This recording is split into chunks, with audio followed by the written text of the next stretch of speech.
Okay, here is video number 2 in my videos for my month of honesty about my living with Ehlers Danlos Syndrome.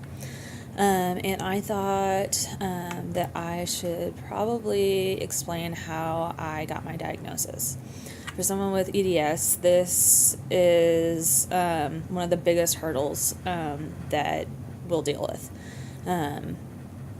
It's not uncommon for people to go years and years and years without diagnosis. I've known people who are, over 40 and they just got their diagnosis. It's that hard to diagnose when doctors don't know what it is. So, I was born with Ehlers Danlos, and I had been having symptoms since I was born.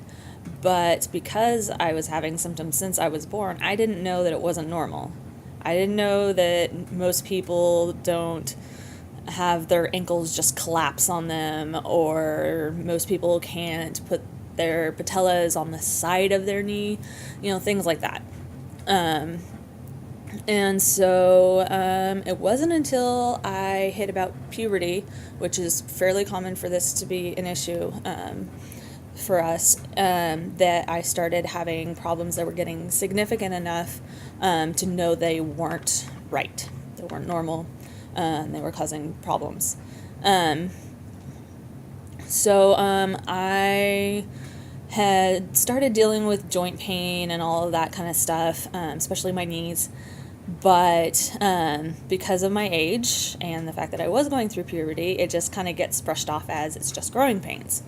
And that's another thing that's really common for people with Ehlers-Danlos.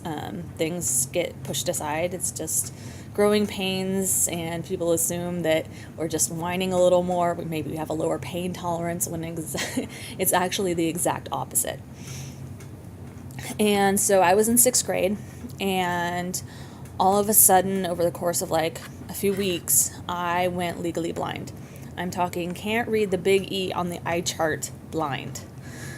So we went to the eye doctor, go through all these tests that they, are able to do there, and my vision just kept getting worse and worse throughout the test.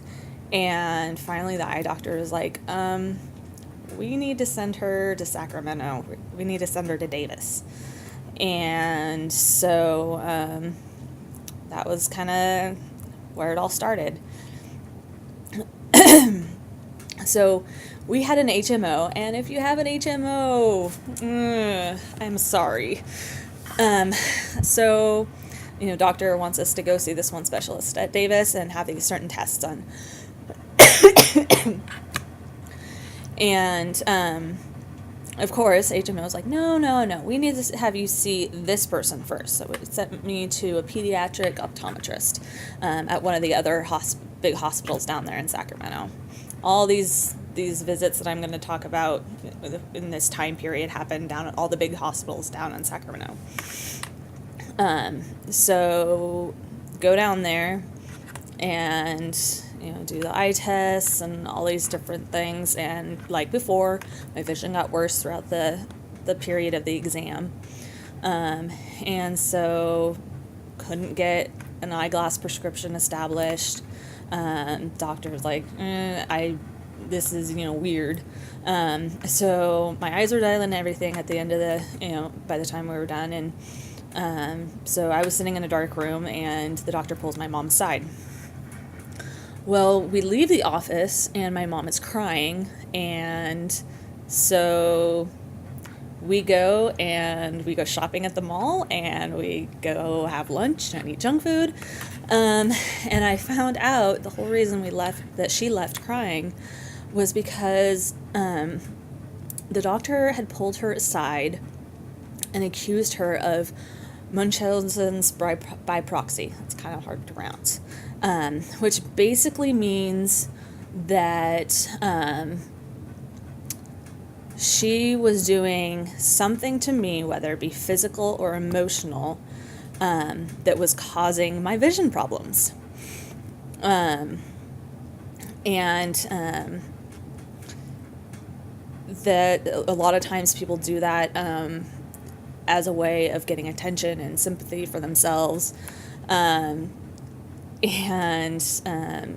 She'd also get the question, well, how was your marriage? How are things at home? Because, of course, the status of my parents' marriage has everything to do with how my eyes work. So, next doctor. Still not going to the doctor that we were originally supposed to start at. HMO sends us to someplace else. Got some of the same kind of questions. How's your marriage? How are things at home? Is she overly stressed? Doctor after doctor after doctor. And finally, we eventually end up back where we were supposed to be from the whole beginning. And so by that point in time, we were kind of at the end of the line as far as, tests and stuff goes, as far as what these doctors could think of. And so we finished the test, still same problems. Doctor doesn't know what's going on. So he says that my eye issues were because of stress, aka psychosomatic, meaning my symptoms are all in my head. Yeah. This is a really big common problem for not only people with Ehlers Danlos, but other rare conditions as well. If the doctor doesn't know what it is, it can't possibly exist. It has to be in your head, because if it wasn't, the doctors would know about it, right? The doctor knows things. They know everything. It can't possibly be something that they just don't know. So it's stress. So went home and started making arrangements kind of for the next school year, trying to figure out accommodations and, all these things, kind of, do we have to accept this as just reality? And so eventually things kind of stabilized a little more, and we were able to get, finally able to get a prescription of glasses that would work for me so I could see. And, well, during the time that I was struggling with my vision, I had started jamming my fingers, and they would lock in what's called a swan neck deformity. I'll take these off because these stop it from happening. Give you a quick show. This is a swan neck deformity. Children, don't try this at home.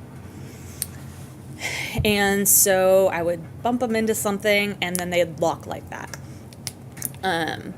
And so we thought the problem was just because my depth perception was really bad. Well, we fixed the vision problem, and the fingers are still a problem. So about this time, we get rid of the HMO. We get regular kinds of insurance, which also meant a change in my primary care physician. And so we go in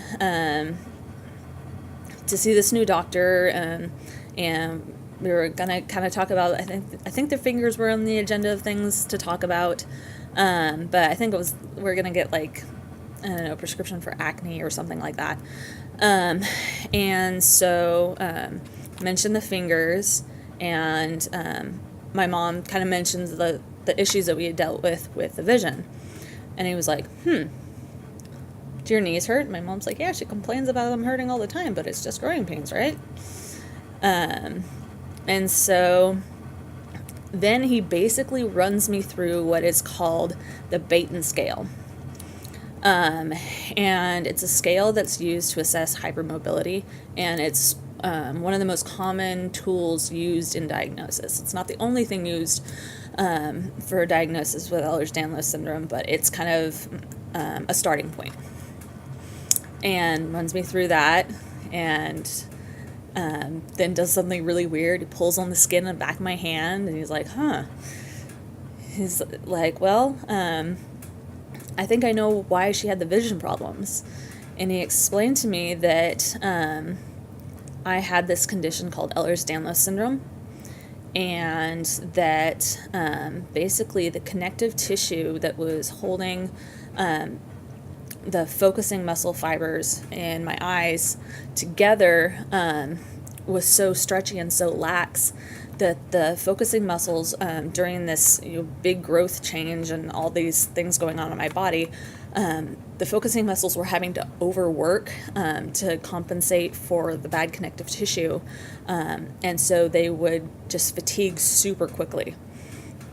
Excuse me, and wouldn't be able to compensate for it.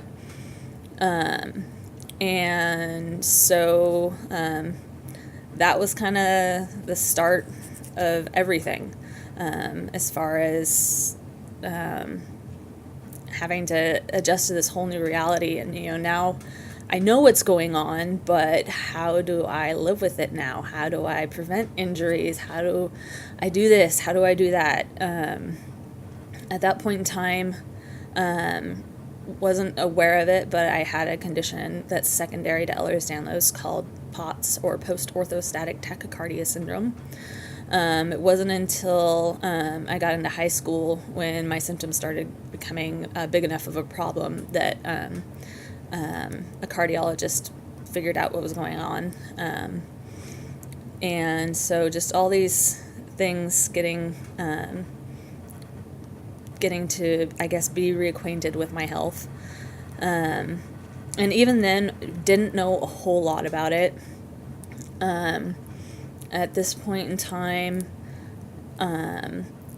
it wasn't exactly like, now we have WebMD and all those kinds of things, so people go online to look up symptoms and disorders and diseases and stuff all the time. That wasn't, at least for what I was aware of, that common of a thing.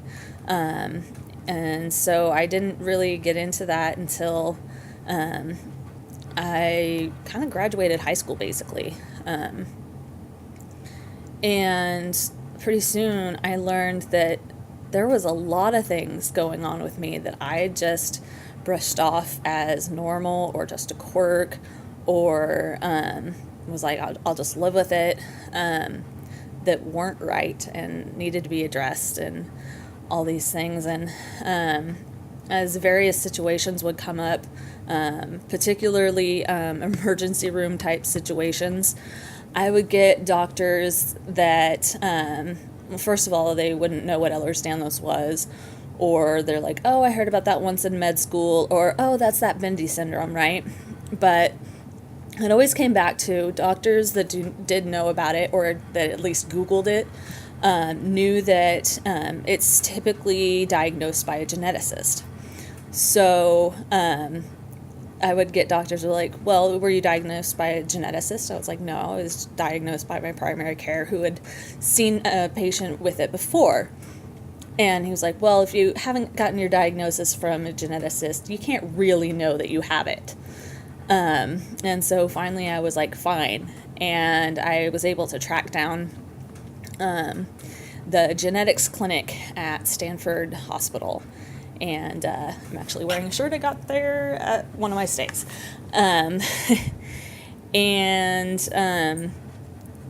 So go in there, and I was actually in a wheelchair at the time that I went in there.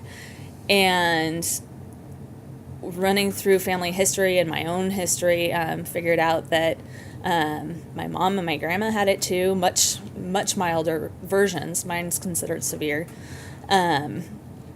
But was able to track it back several generations, and was also given all this information on what to expect, what things I needed to be doing, and very overwhelming, but also an amazing feeling of, I'm not crazy. These things are real. It's not just this. It's not just that. It's not just a quirk. It's not in my head. This is real. And so, yeah. And the rest is history, so to speak. I was very, very lucky. My primary care had a patient with it before, so he knew what it looked like. For someone with Ehlers Danlos, when we find a medical care provider of any kind that has seen patients with Ehlers Danlos before and knows what it is, recognizes it, has experience treating someone with it, it's amazing. It like makes our month, not just the day. It's like, oh, exciting stuff.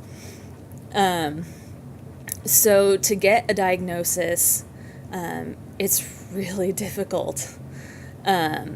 Things are a little bit easier now. Like I was talking about, the internet's a lot more user-friendly as far as getting medical information. Yeah, it does create some issues for some people, but when you have these kinds of crazy symptoms, to be able to go online, type out all these different things that are going on, and have something come up that explains pretty much everything that's happening.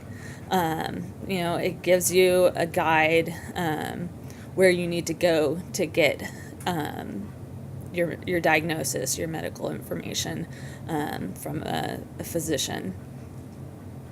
And so, yeah, very, very blessed in that regard.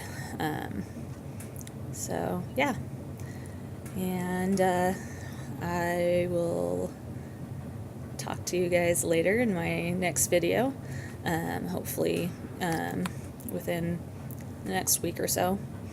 I'll have something more for you, and I really appreciate you guys taking the time to listen to my videos, because it is difficult to get a diagnosis when nobody knows what's going on. So it's really, really important that we get as much awareness out there as possible. So not just the general public knows, but, these physicians need to be taught more about this kind of stuff in med school. And there needs to be more funding for the research. And because we're considered rare, we don't get hardly any funding for research. So that's definitely a need. So.